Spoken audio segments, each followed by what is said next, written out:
Vince Petrecca here with PreVeil. Thanks everyone for joining us. We're here for our Cutting Costs Not Corners, 10 Steps to Compliance workshop. Really help you understand some alternatives that are out there in the market to help ease the path to CMMC compliance today. So Vince Petrecca, I head up the sales team, customer success team, and the partnerships teams at PreVeil. And with me is Noël Vestal. I'm Noël Vestal. I am the compliance officer here at PreVeil. So everything compliance related, internally or externally, I'm in charge of here. And happy to be here today. Thanks, Noël. Noël heads up our compliance team at PreVeil, a very important part of the PreVeil organization, as we'll get to in a moment. So let's go ahead and get started. All right, so our agenda for today, we're going to briefly just provide some updates, or I'll let Noël provide some updates on the latest CMMC timeline. Things are continuing to evolve, certainly in a positive direction as it pertains to CMMC. Then we're going to talk just a brief overview of actually protecting CUI and ITAR content. That's PreVeil's technology platform. We'll jump from there into the 10 steps to CMMC. That's really a detailed compliance accelerator walkthrough. We want you to really understand the value that PreVeil's compliance accelerator brings to your compliance process. And then some detail around PreVeil's preferred partner network, how critical that is for really ensuring that you've got the full path to CMMC compliance in reach. And then we will move into Q&A. All right, Noël, let me turn it over to you for any of the latest updates on the CMMC timeline. Absolutely. So we've had a few updates in the past couple of months. So for any of you who are close to the CMMC timeline and really have knowledge of all this stuff, this is probably going to be repetitive for you. But for those who are out there who may not know what's going on with CMMC, I'm going to just explain a little bit at a high level. So you see here on the timeline on the left-hand side, that's all the 2024 stuff. So all of that has already happened. You see here on the blue, that first blue box, CMMC is effective as of the 16th of December, 2024. So it is a final rule. It is out there. It can be put into contracts if that is what the DoD wants to do. It is there. It is live. Now, there is another little blue box you see on the right-hand side that says Title 48 rule. It's called CFR 48. If you're familiar with it, it is essentially the companion legislation and the companion regulations for the CMMC final rule. So the CMMC final rule established CMMC as the standard, that there's going to be a verification of NIST 800-171. CFR 48 is a little different. CFR 48 actually gives the mechanism internally to the government to be able to add it to as many contracts that's going to need to be added to. So what is the process and procedure for the government to do that? Now, once that comes out, which supposedly that's supposed to be coming out at the end of this first quarter of 2025, but we of course don't know. That's just the last date that we've heard. So you'll see here it says, May to July for the codification, meaning the finalization of CFR 48, meaning when it goes into effect. The reason why CFR 48's effective date is so important to CMMC is because it's the start of the phased approach that the DoD has put out. It's going to be 4 phases. But the first 2 are the ones that people are probably the most concerned about right now. First phase is in phase 1, there will be self-assessments that are available, and you will not be forced or expected as a contractual obligation for most contracts. Let me point that out. Big asterisk there. For most contracts in 2025. The DoD has already identified over 150 contracts that in 2025 will have the CMMC regulation applied to them. We don't know what those contracts are. We don't know when they will be, but that's something to remember. It still could be something that affects you this year. The other thing I want to point out is that just because you have phase 1 starting on that effective date of when CFR 48 comes into play, let's say for the sake of argument that the date of effectiveness happens to be May 1st, just like we have in this timeline for CFR 48. That means that phase 1, those self-assessments will continue until April 30th of 2026. Then phase 2 will start May 1st of 2026. The reason why this is important is that phase 1 is self-assessment, like I said. Phase 2 is the expectation that you have already had an assessment done. So I want to make that very clear. Phase 2 is you are expected to have an assessment. So that means that a contract will expect you to already have that done upon award for pretty much all contracts at that point, or at least a vast number of them. And we don't know what kind of contracts are going to be under this or not, but just something to be very aware of. The other thing I like to make sure to let everybody know is that there are not a whole lot of certified assessors out there right now. So there are a lot of people who are doing their CMMC assessments now because so many of those different assessors are busy with, helping all those people in the DIB get assessed, that we're in a situation where a lot of those different assessing organizations are getting booked up. So it is important to make sure that you are managing your expectation for your own contracts and make sure to be very aware of the timelines that are going to affect you. The other thing I want to point out is another thing that's starting now this year, and we've had multiple customers saying this. RFPs, or requests for proposals, and RFIs, requests for information, are already expecting that somebody is going to have CMMC in a lot of those as well. So there's a lot of different things at play. The other thing that I wanted to mention too is a bit of news that happened this past week. Katie Arrington, for those of you who are familiar with her name, she is very much considered the person who started CMMC. She's been a huge advocate for CMMC and for cybersecurity throughout the Department of Defense and the government in general.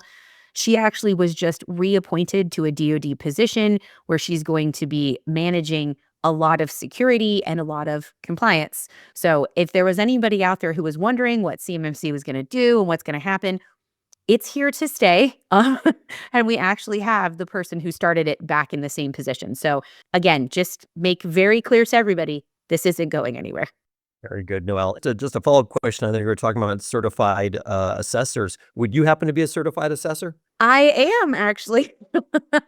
Thank you, Vince. I became a certified assessor this month. So yes. Congratulations. Thank you. Anyway, yeah, and just to kind of add on to some of Noel's comments in terms of, I think one of the questions that came in prior to the event today was someone saying, hey, will what's happening today around obviously some of the situations, the federal government and in contracts and et cetera, impact the CMMC program timeline?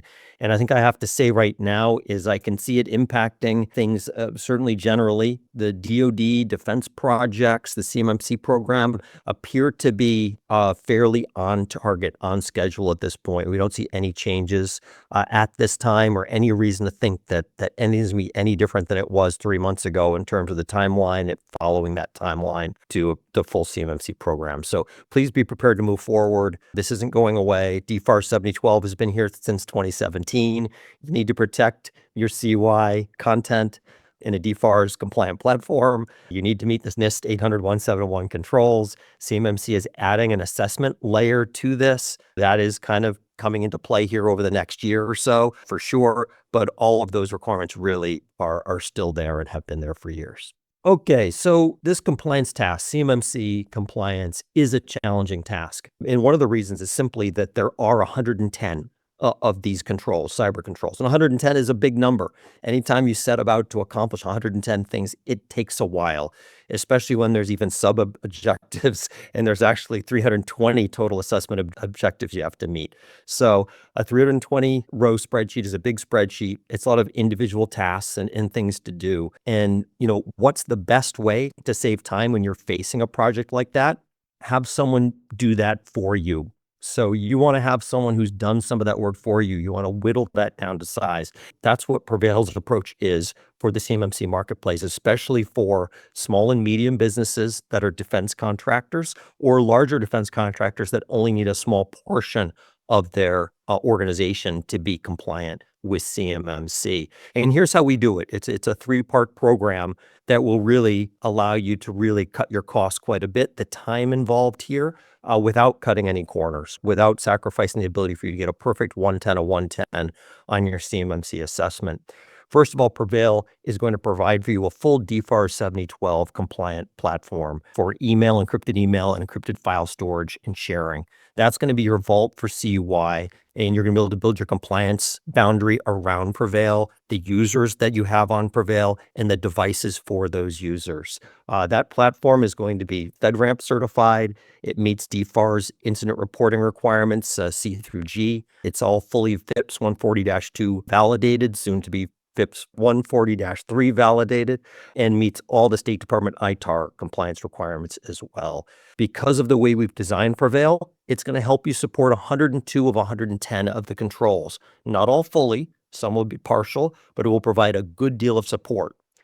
What we've done in addition to that is we're providing what we call our compliance accelerator. That's the middle column here. That's our pre-filled CMMC, NIST documentation, plus one-on-one support from our compliance team. Noel's going to dive into that in detail in a minute. But what that's going to do is we've codified all of that PreVeil support for the 102 controls.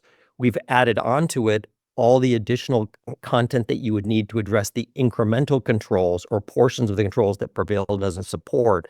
And we've put that into a set of pre-filled documents for a sample company, very similar to many of the customers that we actually have on board today. That's going to include up 60 compliance documents, over 30 videos, instructional videos on how to complete this content. There's going to be input not just from Noël and her team, but also participation from authorized C3POs out there that are PreVeil's partners. The upshot here is that you're going to have a package of information that's going to allow you to address all 110 of the 110 controls. Of course, there'll need to be some customization there along the way, but this can significantly reduce the amount of work that you need to do to get this documentation in order. And then finally, you're going to find at some point you will need a PreVeil certified or preferred partner to help you along the way. Why? Because you're certainly going to need a C3PAO assessment at some point. And PreVeil has about 25 of those that we've already worked with so that they're trained on PreVeil. They understand our security model, they understand our documentation, et cetera. But in addition to that, we have MSPs, registered practitioners, IT services companies that specialize in CMMC that we have on board as well. This is all available on our website and our partner network. We're adding new partners every month to this list, and this will significantly reduce the cost and the expense of using these third parties rather than just going out and finding some, individual or random group here. So we've pre-vetted this group. They're familiar with us. It's going to save you time. It's going to save you money. Okay, so stepping back just for a minute, a little more detail on the PreVeil platform itself. I mentioned it supports encrypted email, encrypted file storage and sharing. We call that PreVeil Email and PreVeil Drive. You're going to have easy access to PreVeil Browser View on any of your endpoints that are in scope. In addition, we have integrations with File Explorer. We have integrations with Outlook Mail. So if you want to have those integrations in place, they can be done in a fully compliant manner. We've had customers use these integrations and get 110 out of 110 CMMC assessments. It's very easy for your users to put in place. It mimics the work processes they use today for doing work. And so you're going to find the training load on this to be very low. The deployment process takes just an hour or two. It's a really lightweight method of implementing a CMMC compliant platform in your environment. And then the compliance accelerator. This is what Noël and her team have been working on for years, and it's gotten better and better every year. So now we have a fully integrated documentation and set of videos and support materials, all in a learning management system specifically designed to lead you step by step through the CMMC process. Noel's going to show you that here in a minute. We've got your total pre-filled system security plan for you. We've got your customer responsibility or your shared responsibility matrix available. We have the supporting policies. We have the supporting standard operating procedures that you need. We've got artifacts that you'll need for supporting your CMMC compliance as well, all in here. So it's a very complete package of what you need to accelerate your path through this process. One of the neat things about this, again, is that in the latest iteration, which came out last summer, we've put this into a very easy to follow 10 steps program. So you can actually, even if you're very unfamiliar with how to follow this type of compliance program, we've made it understandable. We've allowed you to follow it like a set of instructions as you go through the process. As you can see, we've got these 10 steps available, and there's going to be a lot of detail for each one.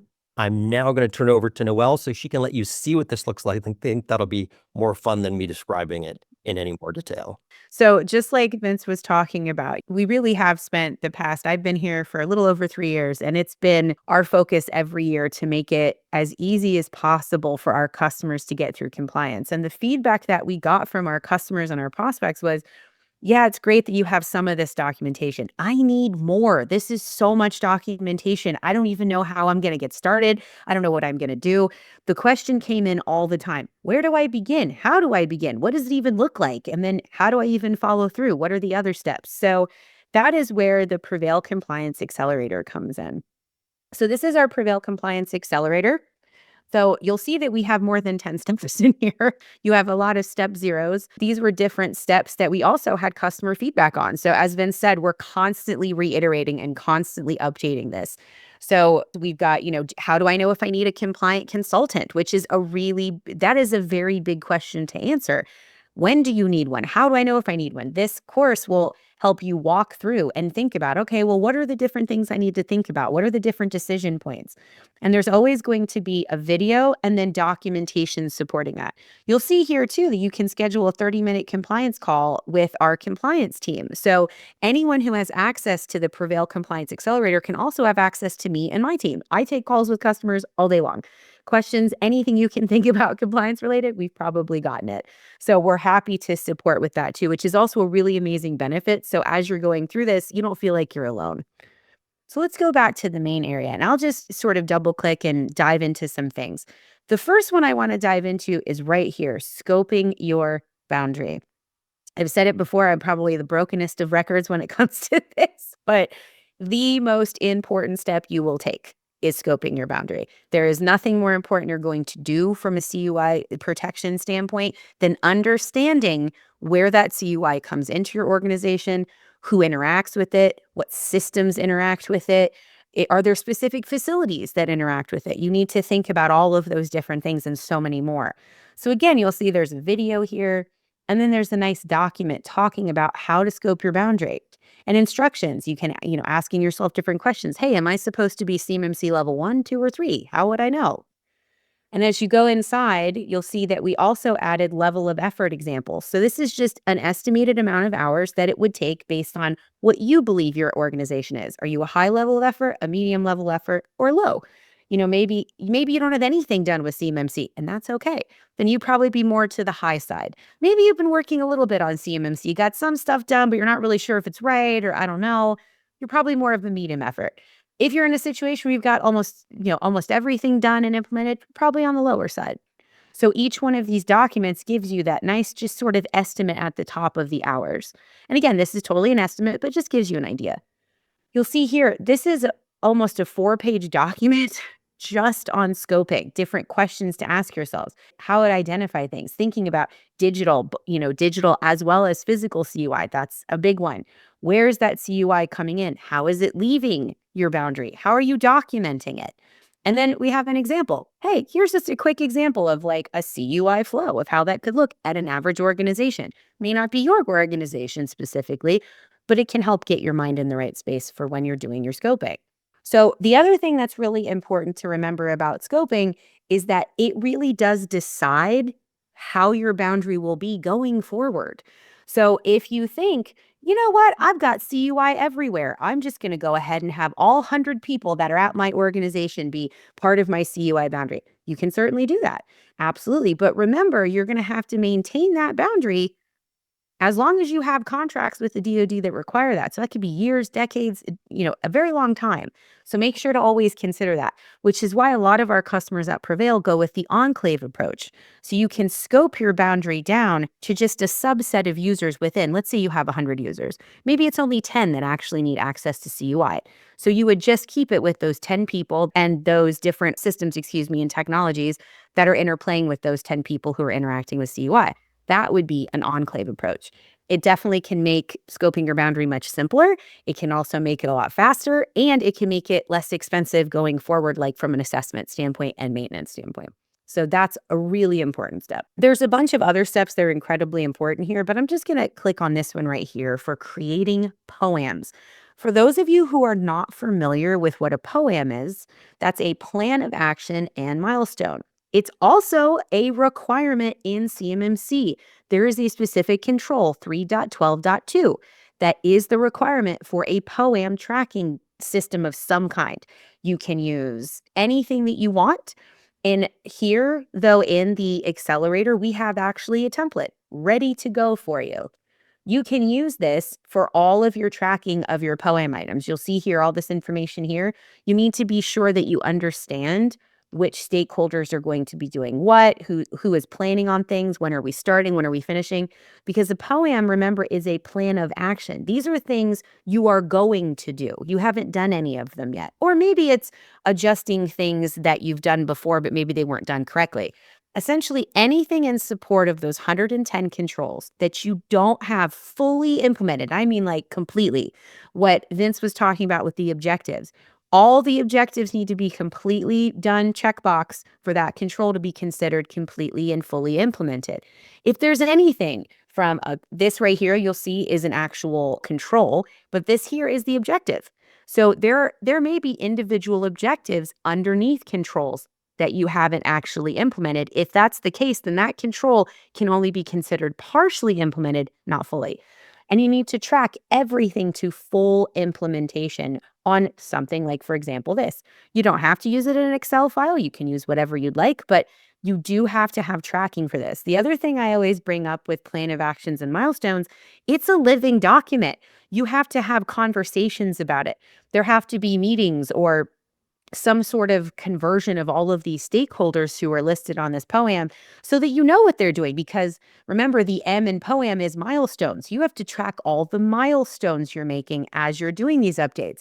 You can't just say, well, I'm controlling information posted on publicly accessible information systems. So things like, posting information on your social media or on your website. I can't just say, well, I plan to start this, the 1st of March, and I plan to finish it on the 31st, and then that's it. And there's no other information. An assessor is going to, like myself, would come in and say, okay, well, what did you do? What was that plan of action? Who actually executed all of that? When did you actually talk about that? So that's something to be really concerned with when it comes with POAMs as well. But again, we have information here that walks you through all of that. So if you're sitting there right now thinking, oh my gosh, I can't remember all this, this is too much. We have documentation again that will help you with all of that. It tells you exactly what that POAM list needs to have, exactly how you need to address those things. It walks you through so you don't feel like you're just sort of on your own out there floating on an island. The other area that I wanted, or the other step, that I wanted to bring to everyone's attention is the one that most people get the most, well, let's just say concerned about. And rightfully so, because documentation, most CMMC level 2 implementations have hundreds, you heard that correct, hundreds of pages of documentation. Now, documentation can be anything like a network diagram. It can be, training information or a training tracker. It can be an asset and inventory list. Documentation can be so many things. So because of that, and because of the information we got from our customers and prospects who were saying, well, how am I supposed to actually have artifacts and evidence, like Vince mentioned earlier? So not only do we have a lot of education inside of here, so these are all what we call our PreVeil University videos. It's 14 different families. There's a video for each. There are C3PAO interviews in each of those, talking about how that family is assessed and different issues that they've seen with different organizations seeking certification and lessons learned that they've had. So this is invaluable information. But then there's also our procedural documentation. So you'll see there's quite a bit of it. I believe we're coming up to about 70 documents at this point right now and adding more literally every month. So you'll notice that there's more and more down here because, for example, this was something that one of our customers asked me for. Hey, I need to know if my subcontractor is compliant because for those of you who are not aware, if you have a prime contract, all of your subcontractors, all the tiers down have to be compliant as well. So we had someone who asked, well, hey, I need to know that they are. I need something that I can use. And this was a very simple questionnaire that I said, absolutely, we'll be happy to make that for you. So just something to remember that we are always improving this based on the feedback we get from customers. So we'll take a look at one of these. So we were just looking at control 3.1.22 in the POAM, and that is the control talking about posting on publicly accessible websites. Well, let's say that it's on your POAM, you close it out. Well, how did you close it out? What did you do? Well, in this case, it would be very heavy on documentation because you have to have some sort of process or procedure for how things are going to get posted to your different public sites. This would be the way that you do that. So this is for access control. Each of the families has what we call a standard operating procedure, SOP. You'll see there's an example company. Again, they are going with the enclave approach here. So if you're not going with the enclave approach, all this information is still pertinent, but just a little different. So they are going with an enclave approach. You'll see here, this is written as if this company is going through an assessment. We very much took it as, okay, if this company were going through assessment tomorrow, what would they need? So you'll notice that, for example, I highly doubt anybody is located at 123 Main Street, Springfield, USA, but maybe somebody has a facility there. Highly doubt that hr@company.com is your email. But outside of those kind of little tweaks that you'd have to make it customized to you, all this information is already written. So it's very much up to you. And look, here we are, public posting of information. This is the exact control we were talking about. And you'll see here the whole procedure is already mapped out for you, along with controlling CUI flow and all of the other different controls that have been addressed in access control. And let's just scroll to the bottom real quick. And you'll also notice at the bottom, there's a signature page. This is for all of your employees to sign. Well, all of your employees that are going to be within your CUI boundary. This can actually be used as part of your awareness and training requirements going forward for CMMC. There are 3 different awareness and training controls, and one of them is, how are you educating all of your CUI people who are interacting with CUI about their responsibilities in the organization? Well, this is a great way to do that. They have to review this, they understand the procedures, they sign, they date, they do this annually. So it's my continued commitment to that. And that's an easy way to check off one of those controls without having to do a whole lot of upfront work. We also, though, that's not the only thing we have when it comes to each of the control families. So you'll see this is standard operating procedures. We also have 1, 2, 3, 4 other documents associated with access control. And you'll notice that most of these have multiple different other documents that are attached to the family as well. So for example, an asset and inventory list. This is for the imaginary company we invented. This is everything that would need to be listed for an asset and inventory. So that way, when your assessor comes in, they'll know exactly what they need. They'll know exactly where to look, and it won't be complicated for them to find this information.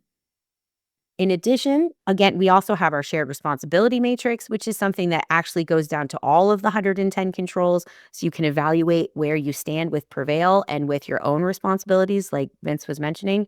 And the last thing that we'll look at is our system security plan, which is, as Vince mentioned earlier, a pre-filled template. This is about 50 or 60% of the way already filled out. And you'll notice on 3.1.22, which is the one that we're talking about, controlling public information. This is not even one that we support at PreVeil, but you still see there is still information here ready to go, even though this control is out of scope for us. So with that, I'll turn it back over to you, Vince. Anyway, we have some great questions coming up. Looking forward to those. But let me go ahead and wrap up on just some of our presentation materials. Noel covered the compliance accelerator, sort of how we go through the 10 steps. Again, it's really laid out very elegantly in the learning management system so you can follow it step by step. You can jump ahead. We don't restrict you from doing that, but you can certainly also follow it step by step. And it really makes it more digestible and manageable for an individual organization to do a lot of this themselves if they choose to do so. However, at any time, you may say, this isn't what I do for my business. I don't want to do a lot of this work, even though PreVeil, you've done a lot to get me going in the right direction. I don't want to do myself. I don't want to customize my documentation myself. I don't want to write some customized operating procedures, etc. I want help with that. Great. Come to PreVeil and we will help you with our preferred partner network. So we can recommend, based on your situation, based on your geographic location, we can recommend certified registered practitioner organizations. These are all going to be organizations that are listed on the Cyber AB website and are certified by them. They're also partners of ours, so they're going to be familiar with PreVeil, familiar with our documentation, familiar with the compliance accelerator, et cetera. So you don't have to educate them on that. As soon as they come in, they'll understand your PreVeil. They know how our security model works, what controls we already address. It makes the whole process so much faster. And then on top of that, if you need a managed service provider to help with some of your devices, or you need to help with some of the infrastructure, yes, we have preferred MSPs as well that know how PreVeil fits in to those environments. And then last, as I mentioned before, the assessors. One of the nice things about CMMC program is that you can choose your assessor. You don't get it dictated by someone else. You choose your authorized C3PO assessor. There's over 60 or 70 of those now. Well, a good number of those are already PreVeil preferred partners, and we'd be happy to match you up with one that's a good fit for your organization and for the compliance situation that you're facing. That's going to save you time and money. Goes without saying, you've seen what PreVeil has to offer here. This has been a popular offering in the market over the last few years. We're adding between 50 and 100 new defense contractor customers every month. And so we have very many of them. We're closing in on 2,000 defense contractor customers now. We're saving many of these folks tens of thousands of dollars, if not over $100,000 versus alternatives. Many of them have achieved 110 out of 110 scores on CMMC assessments. In 2024, those were joint surveillance voluntary assessments done by DIBCAC and C3PAOs. Now we've got the official C3PO assessments that have started, and many of our customers are in process with that as we go forward. In addition, we've had 4 or 5 C3PAOs that have used PreVeil as their platform to support their bid to become authorized C3PAOs. They've been successful doing that as well. So PreVeil has been successful as the tool for the assessors and for the clients of the assessors. Anyway, let's get to the Q&A. But before I do, just want to make sure you share how easy it is to get in touch with PreVeil. If you're not already engaged with someone at PreVeil and you're interested in learning more about PreVeil, would like to see a demo, would like a quote, etc., please just go to sales@preveil.com. Let us know, and we'll follow up with you ASAP. And for Noël and her team, if you have compliance questions that we aren't able to get to here during this session, please reach out to complianceinfo@preveil.com. So make a note of those, and you can reach out to us at any time, and we'll get back to you as soon as we can. All right. So I've seen some of the questions coming in. Orly, are you free, or do you want us to go through the questions ourselves? I am here. Let me go ahead and see what I can do. All right. Here is one question from Jeff. Jeff says, we're in the middle of the pre-filled CMMC NIST documentation on CUI. So I know what Jeff's saying here. So he's talking about the middle column that was on my slide that showed the compliance accelerator. And he's asking that, what does that cover in terms of, is that if assuming you're moving your CUI into PreVeil, does it cover ancillary storage points like a server or an on-prem server or something like that? Noël, do you want to explain how you've designed the product? Yeah, absolutely. So the example company that we use for the majority of that, definitely for the pre-filled procedural documentation, that company has physical paper CUI as well as CUI in PreVeil. So it's not just PreVeil centric. Our system security plan is very much open to whatever you want to use. So if it was just CUI in PreVeil, if you want to add different things, all that information is in there. So although ideally most of our customers do keep all their CUI in PreVeil just to keep the scope less complicated, all of our documentation supports otherwise as well. Exactly. So you're right. One of the assumptions we made in terms of really creating the total pre-filled content, it was assumed that the CUI would be moved into the PreVeil environment, which is cloud-based. It operates in the AWS GovCloud, is where we encrypt all that content and manage it there. However, as Noël said, we provide everything to you in fully editable formats and with recommendations for how and what to include. For instance, if you had on-prem servers, maybe you have, I think it came up in one of the questions on ArcGIS, which is a geographical information system used for mapping. If if that work is being done on the individual user devices, that would be fully covered by the PreVeil content in the compliance accelerator. If you're using an on-prem server or even a cloud-based server, we'd have recommendations for how you could handle that. But you would need to customize documentation of your own to support that specific aspect of your compliance boundary, for sure. And we do have multiple customers in situations like that who use the accelerator. And that's where remember that link to have those conversations with us, that's where that becomes so valuable, because then we can have those conversations with customers and help them sort of answer those questions. Hey, I've got this server. Okay. Or ArcGIS. Okay. Well, can I use it? Well, yes, you can actually, because it's FedRAMP approved. You actually can use that.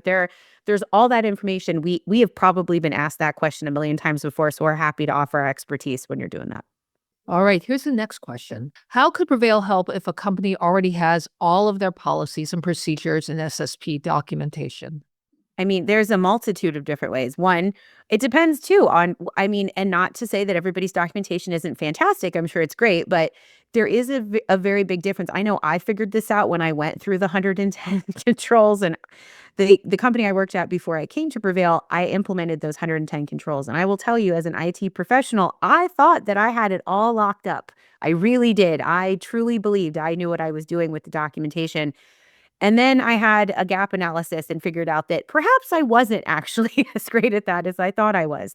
So I would just make that caveat that compliance documentation can be kind of different. It's almost like learning a different language. So I would definitely, a lot of customers we have do already have existing procedural documentation. They already have policy and SSP, and they still buy the accelerator because they want to be really sure they're doing it correctly. And they also want access to myself and my team to ask questions and everything else as well. So I will say that. But aside from that, PreVeil, the technology, obviously very much supports CUI, very much supports the protection of CUI, the transmission, storage, and process of CUI. So I feel like from a technology side and from the compliance accelerator, we can be helpful, even if you already have established documentation. Yeah, let me just add a couple points to that, I think, Noel, because it is really valuable. So, first of all, if you are adding PreVeil to your environment as your platform, there's going to be customized content in what we provide that's specifically how PreVeil meets those requirements. So there's a lot of value for anyone adding PreVeil to their compliance boundary to have our content available, because you won't have to create that from scratch. Again, PreVeil helps support in one way or another 102 of the 110 controls, and we've put all that language into our SOPs and into our SSP and our CRM. So you've got that already. You don't have to create that from scratch. The other thing is that all of the content, both that content and the more generic standard operating procedure content that addresses the other controls, has all been run by authorized C3PO partners of ours. And this wasn't a one-time thing. Noel and her team shared it the first time with a few folks, and they came back and said, yeah, that's not good enough. Yeah, that's not complete enough. That doesn't do the trick, right? And they went back and they worked on it over and over again till they had something that we went out to several authorized C3POs, and they said, this does the trick. This meets the assessment requirement, et cetera. So you're getting content that's been vetted by authorized C3POs, and that's quite valuable. And it's also been through some assessments as well, as a side note too. Some of those 110 customers that Vince was talking about used our documentation to get there. So yeah, definitely tried and true.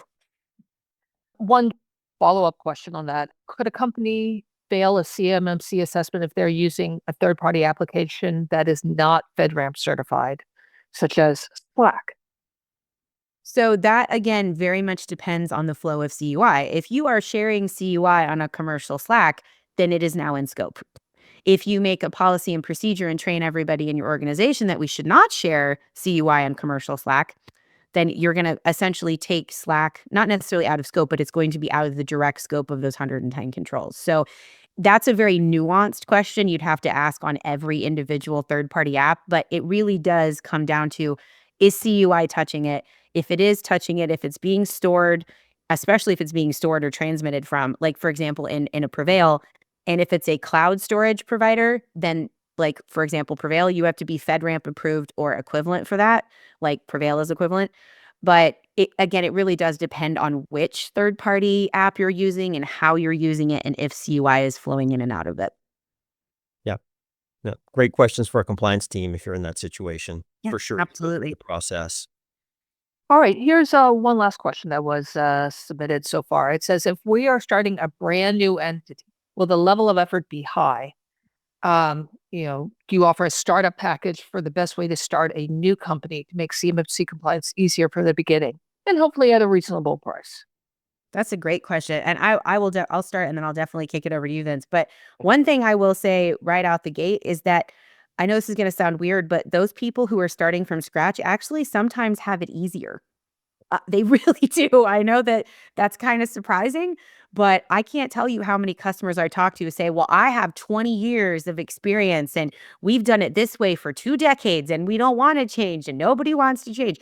And that can be a very real hindering factor when you're trying to get compliance implemented in an organization. Because remember, compliance isn't just about that one little enclave. It isn't just about those people who are interacting with CUI. It's everybody in the organization needs to be aware of it.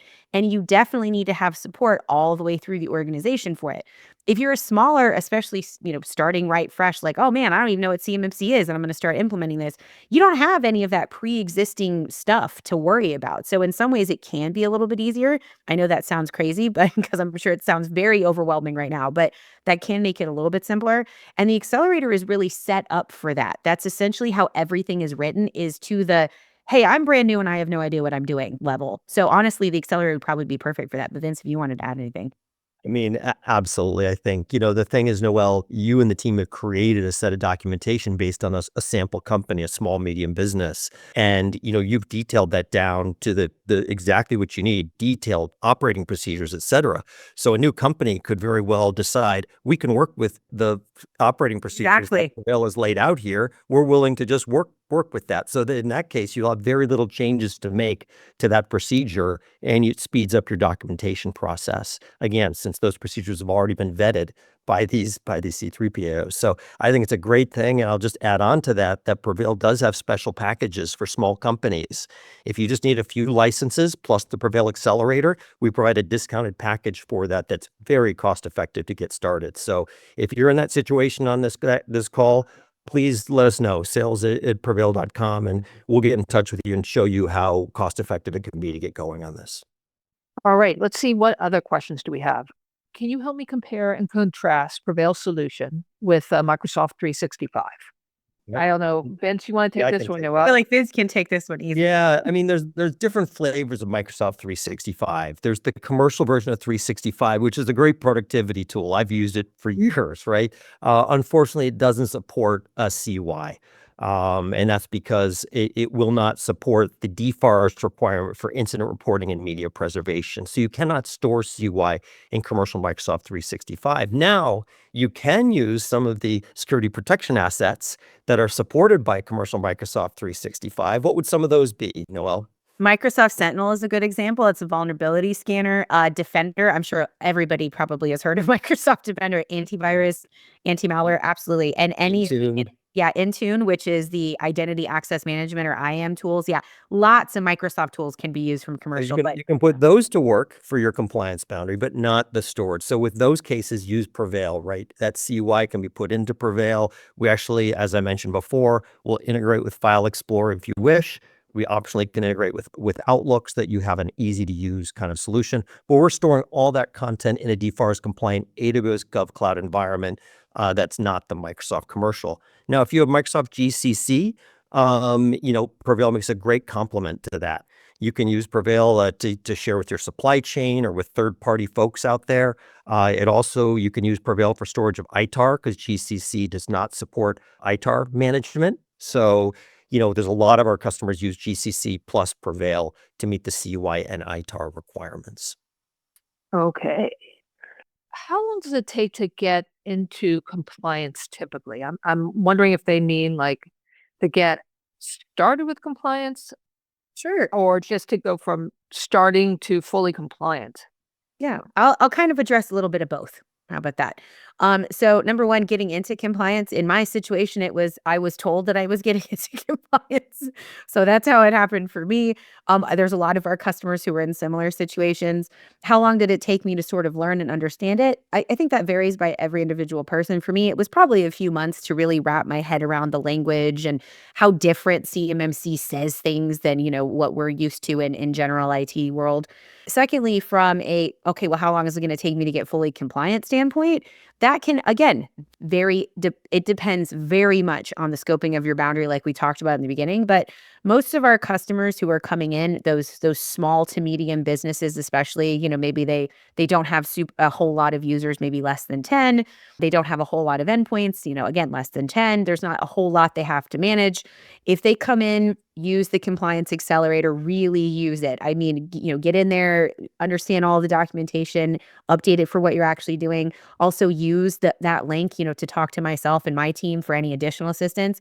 Those customers who really do commit to it can get done, as little as 4 to 6 months. It just, again, it really depends wildly on who you have available who can do this, what the scope of your boundary is. Because again, the more scope, the more items there are in your scope, the more complicated that's going to be. It's going to take longer. So yeah, I hope that answers the question. Yeah, I think Alright. from my understanding is that the fastest someone did it with PreVeil content in using a lot of our sort of our prepared documentation pretty much as is was around 2 months. But that It was was it was actually 45 days. was it 45 days? I've Okay. never seen anything like it. Yeah, this man worked 16-hour days to do this, so I don't recommend it, but absolutely true, Vince. You're 100% right. So there is a way to do it even faster, but we don't recommend that. Let's not make it that. It does not need to be that difficult. No. Yeah, these are good questions. Very questions that come up in the sales cycle with PreVeil customers for sure. Very reasonable questions, and I think what we're really going to find is a lot of the folks, including the sales team, has a lot of expertise on the CMMC compliance side. We've been in this space now for years. I've been here for over 7 years. So we're able to handle a lot of this during the cycle, but we always have access to Noël and her team as we go through the process with you so we can get difficult questions answered. We also have a high-level shared responsibility matrix we can share to show exactly what controls and assessment objectives PreVeil covers. We can provide brochures and videos and reference diagrams, et cetera, to make sure, you're making the right choice as you go forward. Why don't we go ahead and then just put up that slide on how to contact you if people have questions? Yeah, thanks a lot, everyone, for joining. Really a pleasure to spend some time with you today. I hope this was helpful. And if you have additional questions, again, please reach out to sales@preveil.com. Reach out to complianceinfo@preveil.com if you just have a specific compliance question. And you'll definitely hear back from someone at PreVeil shortly. Noël and Vince, thank you as always. And everyone who is here, I hope you have a great day. Thank you so much. Bye. Bye.